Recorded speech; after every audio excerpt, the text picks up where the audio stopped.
Ever wondered why the English language sounds the way it does? Today we'll explore the fascinating world of English phonetics. Phonetics, quite simply, is the study of the physical sounds of human speech. It's like the anatomy of your voice. It's not about the words themselves or their meanings, but about the sounds that we use to make them. Imagine being a musician, but instead of notes, your music is made of sounds of speech. That's what phonetics is all about. Now, why is this important, you might ask? Well, understanding phonetics is like having a roadmap to the English language. It helps you navigate the complex highways of pronunciation, accent, and intonation. It's the key to speaking English clearly and confidently, no matter where in the world you come from. Let's start with the basic building blocks of English sounds, the vowels and consonants. Every word in English is made up of these sounds. Vowels are like the open roadways of our speech. They give our words their shape and their rhythm. Think of the long A in father or the short I in sit.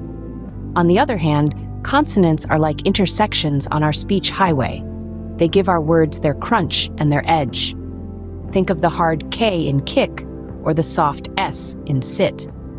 But here's where things get even more interesting. Each of these sounds has a unique symbol in the world of phonetics.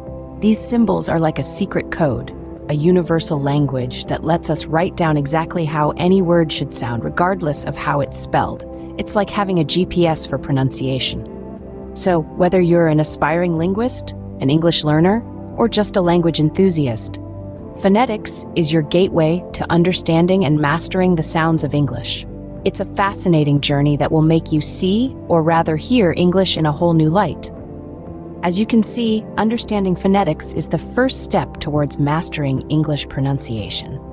Now that we have a basic understanding of what phonetics is, it's time to delve deeper into the sounds of English. Let's start with vowels. Vowels are the heartbeats of words, giving life and rhythm to our speech. There are three types: short, long, and diphthongs. Short vowels are short. They don't linger in your mouth when you pronounce them. For instance, the A in cat or the I in sit. Then we have long vowels. They stretch a bit longer, like in the words see or blue. Lastly, we have diphthongs, which are a bit more complex. They're a combination of two vowel sounds within the same syllable, like the O in house or the OI in coin. Now let's move on to consonants. Consonants are the body of our words, giving them their structure. They're classified based on where and how the sound is produced. For instance, P and B are called bilabial consonants because they're produced by both lips. Then we have sounds like T and D, which are alveolar consonants because the tip of your tongue touches the alveolar ridge in your mouth when you say them. It's a bit like linguistic gymnastics, really. But how do we note down these sounds accurately? That's where the International Phonetic Alphabet, or the IPA, comes in. It's a system used to transcribe sounds. Not letters, mind you, but sounds.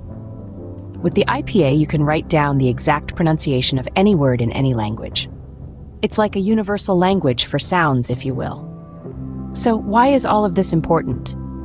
Well, the more familiar you are with these sounds and how they're produced, the better your pronunciation will be.